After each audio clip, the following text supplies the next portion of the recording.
Hey guys, how's everyone doing? So, you've probably heard me talking about this book. Maybe I've done a short clip about it, or you could have seen me on my other social media platforms. And the book is Why Men Love Bitches.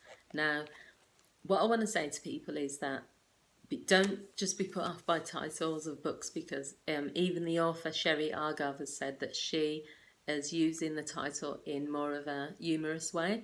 But what I would say is that I think it's more to sell the book and to get the book more attention. She's used more of a provocative title, but the book doesn't actually talk about, being a horrible person or acting like in a really negative way towards men or towards people. It's more focused on how you can be more powerful as a person. So what I want to focus on really from this book is just three areas of the book that I found useful. I'm going to keep this as a short video because I'm not doing a whole book review on the book. I'm just talking about three areas of the book that I felt were quite useful for people if you're thinking about how you can be in relationships. So she's talked about, the first thing she talks about is for you to be powerful in your relationships and take control of your own decisions and your actions. So one of the ways she talks about doing this is to not be a doormat, basically. It does say from doormat to dream girl. Now I want to read you a quote from the book and it just gives you an example really. And I also want to add that even though she's mentioning nice girls in a negative, which I think she does, I don't think she's trying to say that anyone that's nice as a person it's a bad thing to be and you should be this horrible person. I think she's using the term nice, meaning that you are always accommodating, you are always putting the other person first, there's no spark about you, there's no challenge, that person just sees you as being, I can do anything I want, she's just going to agree with it. No one really wants to be in a relationship with someone that is a yes person all the time. They don't want drama either, and this is my feelings, not what Sherry says in the book.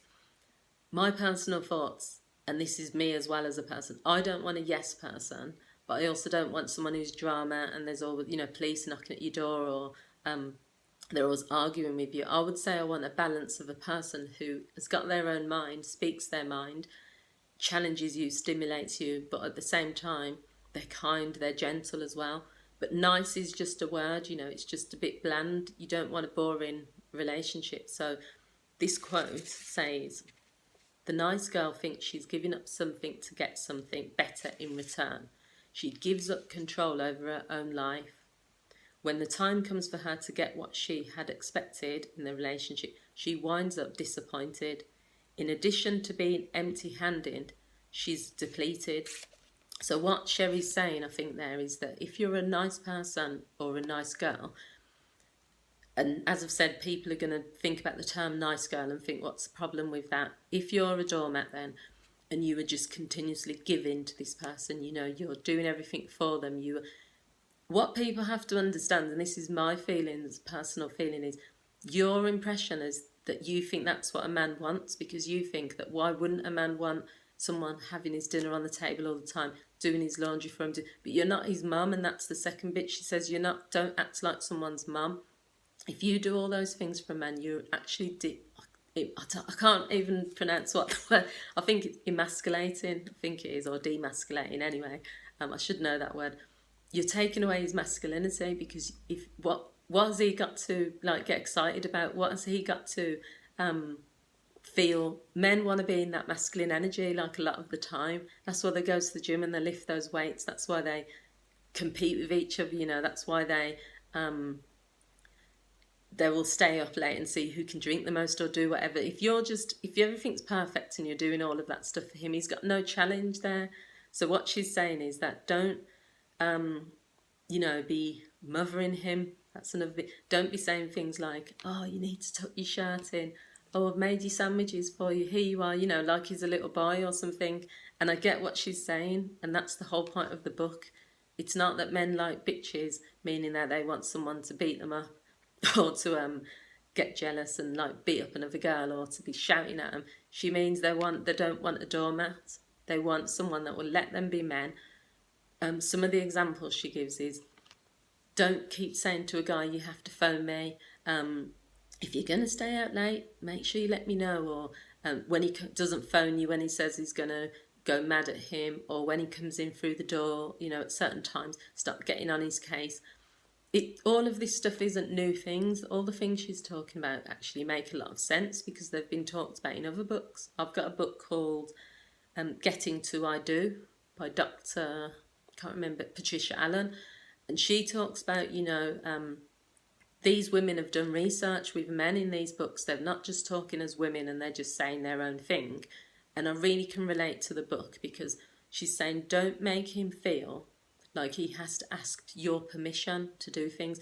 And I know a lot of relationships, I've never been in one myself, but I know a few where the guy feels like he has to ask permission. Can I go out with my friends to the pub? Who has to ask someone permission of whether they can go to the pub? You're not a child, you're a grown adult.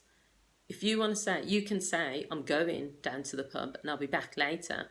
There shouldn't have to be a time on it. Okay, when you say later, what time do you mean? And this is what she's trying to say. Don't be this person who is continuously antagonising your partner. Just let him be who he wants to be. You just be this person you're so confident in who you are that you are not scared. She's put here, you're not scared of losing him. You know that if he walks out the door or if he ends the relationship, that's his choice. That's what he wants to do. You're not going to beg him. You're not going to be that woman that is like holding onto his legs as he's going. You're going to say, okay, if you want to leave, you can leave. And that, to me, that doesn't even mean being a bitch. That means you know your worth. So, yeah, she's saying there, just don't make him feel like he has to ask for permission when he wants to do something. Just let him do it. Obviously, if it's going to have an affair or doing something that's going to impact on you, you're not going to let him do that. But the amount of times that I've worked with couples or where I see couples in action and observe them, and you just see these people that are continuously, what are you putting that for? Why did you put that in the fridge? Why have you left the toilet seat up? When are you going to do this? Have you tucked your shirt in? Why haven't you paid the bill? That is not a relationship. That is a mother and that is a child and adult. And I'm someone that, talks about like the interactions you have. Adult to adult, if you're not happy with what someone's doing, you say, look, I'm not happy with you doing A, B and C. You spell it out for them and you say, this is what the consequence will be. Okay, I'm not happy with you coming back in every night at 3 a.m. because you're waking me up. It's having an effect on my sleep pattern. I need to get to work. The end, not, well, why you always do that? It bothers me and blah, blah, blah, blah, blah, blah. All that person is hearing is just a nagging person, and no one's going to be able to tolerate that for a long period of time. So if you want to be, she's not saying how to be a bitch. She's not said once in this book how you should be a bitch. She's talking about how you should own and be powerful in your relationships. Stop acting like someone's mum. Stop making someone feel like they're going to lose their freedom because all you're doing to them is kind of creating this leash on them. Stop making them feel like they have to ask for permission. So they're the things that I took from the book. I've not read all of it. I think I've got 3/4 of the way through. I've got a little bit more to read, but I would recommend this book because this book, and also, I'll bring in the other book, what she thinks really good, You Are a Badass as well. Don't be put off by titles. I know people that will say, I'm not going to read that book because it's got the word badass in the title, because it's got the bitch in the title.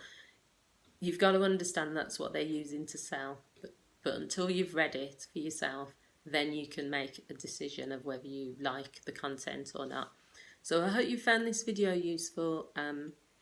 Please continue to subscribe to my channel. Most of the videos I'm going to be making are around counselling topics, relationship topics. Sometimes I'll also talk about debt and finance.